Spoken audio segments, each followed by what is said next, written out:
নমস্কার বন্ধুরা, কেমন আছেন সবাই? আশা করছি সবাই ভালো আছেন। টিনাস কিচেনে আপনাদের সবাইকে অনেক অনেক স্বাগত। টিনাস কিচেনে আজকে একটা ছোট্ট ভিডিও শেয়ার করতে এসেছি। ভিডিওটি ভালো লাগলে লাইক কমেন্ট শেয়ার করে দেবেন। আর যারা চ্যানেলে নতুন আছেন প্লিজ চ্যানেলটিকে সাবস্ক্রাইব করে নেবেন। আর যারা ফেসবুক পেজে দেখছেন ভিডিওটি প্লিজ পেজটিকে ফলো করে নেবেন। তাহলে আপনাদের সঙ্গে নতুন নতুন রেসিপির ভিডিও আমি শেয়ার করতে পারবো। তো আজকে আমি বানাবো মেথি চিকেন, সেটা আপনাদের সঙ্গে শেয়ার করতে এলাম। তো তার জন্য আমি এখানে নিয়ে নিয়েছি কিছুটা চিকেন, ভালো করে পরিষ্কার করে ধুয়ে নিয়েছি। তারপরে একটু মেথি শাক কুচি কুচি করে কেটে ওটাকে নুন জলে ভিজিয়ে রেখে দিয়েছি। আর একটু পেঁয়াজ কুচিয়ে নিয়েছি, আর একটু পেঁয়াজ, কাঁচা লঙ্কা, আদা, রসুন ওটাকে পেস্ট বানিয়ে নিচ্ছি। তারপরে এদিকে চিকেনটা বসিয়ে দিচ্ছি। তো প্রথমে আমি তেলটা গরম করে নিয়েছি, তারপরে দিয়ে দিলাম একটু গরম মশলা গোটা, তাতে দিয়েছি লং, এলাচ, দারচিনি আর কটা গোলমরিচ। তারপরে দিয়ে দিলাম কুচিয়ে রাখা পেঁয়াজটা। তো এটাকে জাস্ট হালকা একটু ফ্রাই করতে হবে, খুব যে ডিপ ফ্রাই করতে হবে তার কোনো প্রয়োজন নেই, কারণ এটা পুরো চিকেনের সঙ্গে কষানো হবে, তো তার জন্য বেশি ফ্রাই করার কোনো প্রয়োজন নেই। তো পেঁয়াজটা হালকা জাস্ট একটু ফ্রাই হয়ে গেলে তারপরে আমি এতে চিকেনগুলোকে অ্যাড করে দেবো। চিকেনগুলো দিয়ে বেশ একটু নাড়াচাড়া করে নিয়ে ওটাকে কিছুক্ষণের জন্য রেখে দেবো, চিকেন থেকে একটু জল বেরোয়। আর এই চিকেনটা ম্যারিনেট করার কোনো প্রয়োজন নেই, এটা পুরো কষানোতেই চিকেনটা রান্নাটা হবে।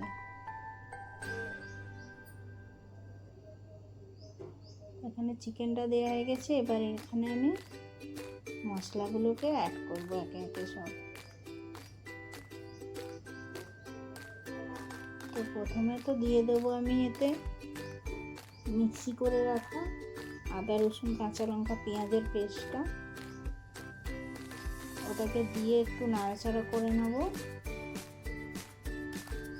তারপরে আমি এতে দিয়ে দেবো একটু গুঁড়ো মশলা, তাতে আছে ধনিয়া জিরে পাউডার, সামান্য একটু হলদি পাউডার আর সামান্য একটু রেড চিলি পাউডার, তারপরে পরিমাণ মতো নুনটা।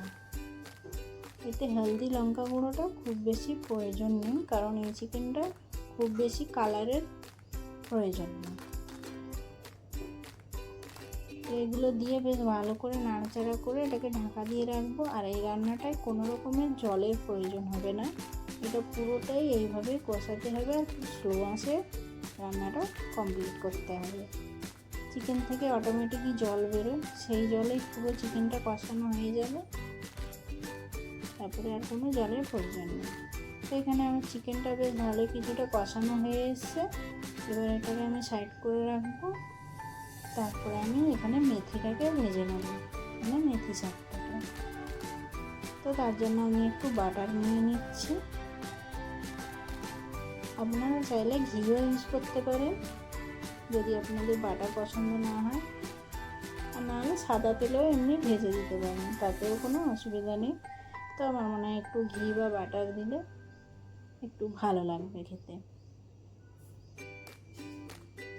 তো যারা ঘি বাটার পছন্দ করেন না, সাদা তেলে রান্নাটা কমপ্লিট করতে পারেন, তাতেও কোনো অসুবিধা নেই।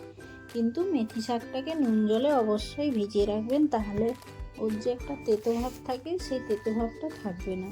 নুন জলে ভিজিয়ে রাখবেন, আর ভাজার সময় খুব চিপড়ে নিয়ে, মানে জলটা খুব ভালো করে সোক করে নিতে হবে, দিয়ে ওটাকে ফ্রাই করে দিতে হবে।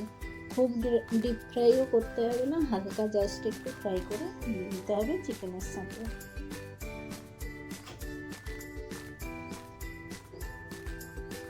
এখানে মেথি শাকটাও ফ্রাই হয়ে এসছে, এবারে আমি এটাকে চিকেনের সঙ্গে মিক্স করে নেব। তো মেথি শাকটা দিয়ে চিকেনে বেশ ভালো করে মিক্স করে নিয়ে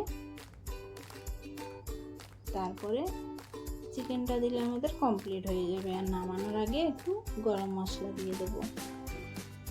তো আজকে মেথি চিকেনের রেসিপিটা কেমন লাগলো আপনাদের কমেন্ট করে অবশ্যই জানাবেন, আর বাড়িতে একবার হলেও ট্রাই করবেন, দারুণ লাগে খেতে, গরম ভাতে বা রুটি পরোটার সঙ্গেও ভালো লাগবে খেতে এটা। আর এটা বানাতে যে খুব বেশি উপকরণও লাগে তাও না, বাড়িতে থাকা উপকরণ দিয়েই রেসিপিটা কিন্তু তৈরি, হোটেলে গিয়ে খাওয়ার কোনো প্রয়োজন নেই। চলুন, মেথি চিকেনটা তো রেডি হয়ে গেছে। এবার এখানে আপনাদের আমি চাটনিটা বানাবো, সেটা রেসিপি আপনাদের সঙ্গে শেয়ার করে নেব। তো এই চাটনিটা আমি বানাচ্ছি টমেটো, খেজুর, কাজু, কিশমিশ দিয়ে। তো এটা আমি দেখেছি মাকে বানাতে, তো সেইভাবে আমি একবার ট্রাই করলাম। তো প্রথমত তেল দিয়ে দিলাম, তারপরে একটু কালো জিরে, শুকনো লঙ্কা, সামান্য একটু পাঁচফোড়ন দিয়ে তারপরে ওগুলো ফুটে গেলে তারপরে টমেটোটা দিয়ে দিলাম। টমেটোটা দিয়ে সামান্য একটু নুন, সামান্য একটু হলদি দিয়ে টমেটোটা একটু ঢাকা দিয়ে রেখে দেবো। একটু গলে এলে তারপরে আমি কাজু, কিশমিশ আর খেজুরটা মিক্স করে দেবো।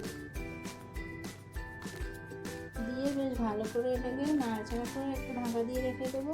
সবগুলো ভালো করে গলে এলে তারপরে আমি এতে চিনিটা অ্যাড করবো। এই চাটনিটা আমার মার খুব পছন্দ, মা এই চাটনিটা খেতে খুব ভালোবাসে। তো এটা সাধারণত আমরা অনুষ্ঠান বাড়িতেই বেশিরভাগ খেয়ে থাকি, বাড়িতে খুবই কমই বানানো হয়। তো আজকে আমি ট্রাই করলাম ওইভাবে বানানো। তো আপনাদের কেমন লাগলো কমেন্ট করে অবশ্যই জানাবেন।